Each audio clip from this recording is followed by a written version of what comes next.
Well, there's a lot happening around Novato these days, some good, some controversial, but it was definitely sad news to learn that the Hilltop restaurant closed after 28 years.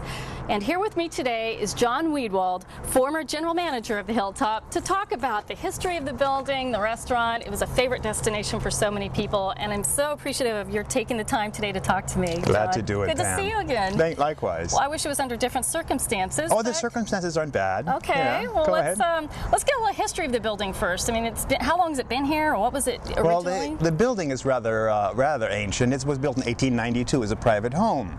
And it was a private home until the early 30s when a dentist moved in by Dr. Hayden, like the street back there. And he was here for a few years, and then the first time it turned into a restaurant was in the late 30s when it was Maison Marin. And then it closed during World War II. Then opened again during after the war, and then they closed in the early 50s. And then there was a couple of restaurants during the 50s. Hilltop Cafe, as it was named today, but it was more of a coffee shop operated by our present landlords. And then it was a Sweden house, a smorgasbord type restaurant, also in the 50s. 60s I have very small history, even though this wasn't so long ago. I don't have much history of the 60s. But in the 70s, prior to the Hilltop Cafe opening in August 15th, 1979, was the Moose Lodge. And they were here for many, many years prior to that. And then we proudly operated it 29 years, 1 month and 15 days. Oh, congratulations. It was a wonderful time. Well, so what happened? Why did it close? Well, you know, there are many reasons here. The biggest one really is the economy has taken a hit. And also the age of the restaurant. The restaurant, after being here 29 years, is worn down. It's an old place. It's been old, really old, 1892. But also inside, you know, things get worn after 29 years. I think this is a very viable restaurant.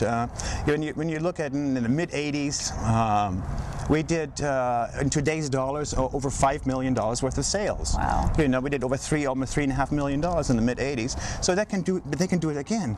But again, somebody's got to come in here, put in $1.5 million, and you got yourself a successful restaurant. When you have a lot of customers like we did in the 80s and 90s, then and you have a kitchen staff that's been with you for 28 years, then you can create and make more dishes, right? Because they know this chicken dish already. We can add another chicken dish because they know this one already. You can't do that when you have new employees every 2 or 3 years. No.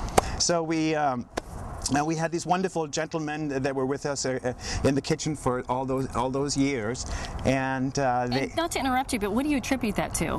What do I attribute them for being here so long? So long. Well, you know, they were deadheads, and lovely people, and they wanted to go to all the Dead concerts, you know, when they were in town, and I made it possible so they could go to the Dead concerts. Was that a reason? Well, respect for fellow employees, you know, not only back of the house, the front of the house. Cindy was here since 1984, you know, my #1 manager, and everyone else. We had staff that was with us, you know, front of the house staff was within 15 years, 20 years. Linda Hepworth, who works at Charlie Basket Night, worked here at lunch. She's been here since 1990. Well, that's what I was going to say. They were also professional and courteous, and I was wondering if you trained them, but obviously they've just been here for a long time. You know, of course there's a training, but it has to be, because you have to learn the system of each individual restaurant. But I think more important, you have to hire great people. You know, that's a success. Linda is a superb. Cindy is wonderful. AJ, you're great. Marie, I love you. You know, it's like we had wonderful, wonderful people here that kept this place going over all these years. So what's going to happen with all your former employees? Well, you know, something I was very concerned. The majority have jobs. All of them have jobs. And then a couple of people have decided to take some time off because it gives them the opportunity right now to take some time off, and they're taking some time off and enjoying life. Good. Like I am doing.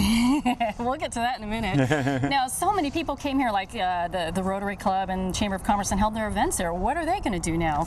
Well, you know, that was very, very, very important for me to make sure that these places, these groups have a place to go to. So I gave them, I think, enough time, and then also show them places like Al Coddington has a place in Marin Keys that nobody knew about. I let one of the clubs know. I let all the clubs know, and then some of them are there now. The Breakfast Club is now meeting in Chez Pierre on Friday morning at 7 o'clock, and the other clubs, I think the Thursday Tip Club is at Al Coddington's. Okay, so we're spreading the joy. Spreading it around, right. You know, and I got several phone calls from other restaurant operators. Hey, tell the clubs I'm here, that they can come here. Oh, good. You know, the Quality Inn up north called. Because, as you said, in this economy, everybody needs the business. So. Exactly. There is a silver lining, I guess, in some ways. Yeah. Tell us about the beautiful decor now. I love those lamps, those lighting fixtures, but give us a little history about those. Yeah, it's a love-hate relationship, Pam. You love it when people say, I love it. Oh, yeah, I love it too. Great, you know, we love each other.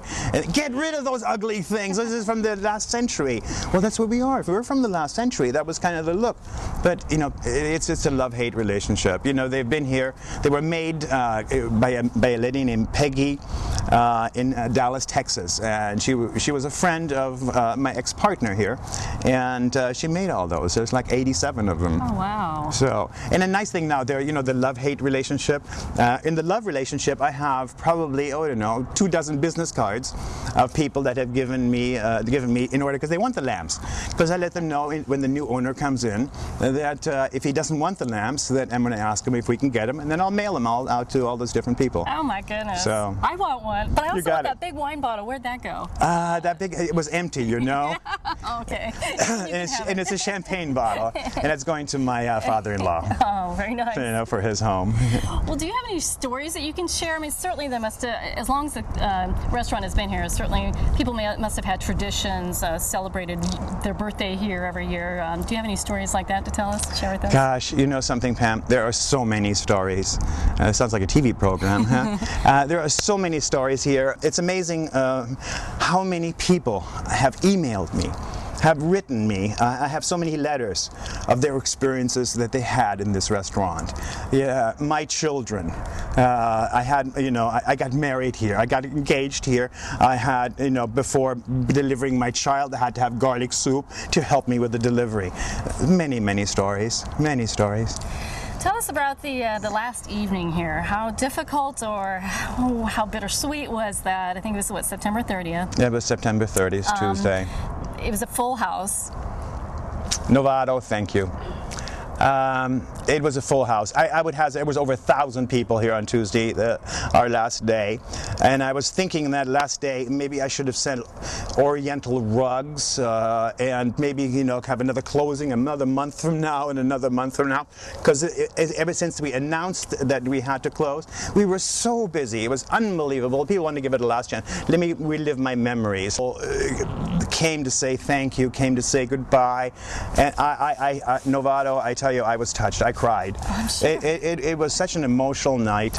Well, John, we are going to miss you, and the community is going to miss out, but hopefully it'll turn into something new and exciting, and you'll get to come here and enjoy a nice meal. And thank you for your generosity. It's a real testament to you that you had such loyal customers, and the community came out to support you on September 30th. I mean, that goes to show what a good manager you were. Thank you. Again, it's a loss to the community, but hopefully good things will come of it, and I wish you and your former employees much success and happiness in your future endeavors. Thank you so much, Pam. It's been a pleasure, real pleasure. Thank you.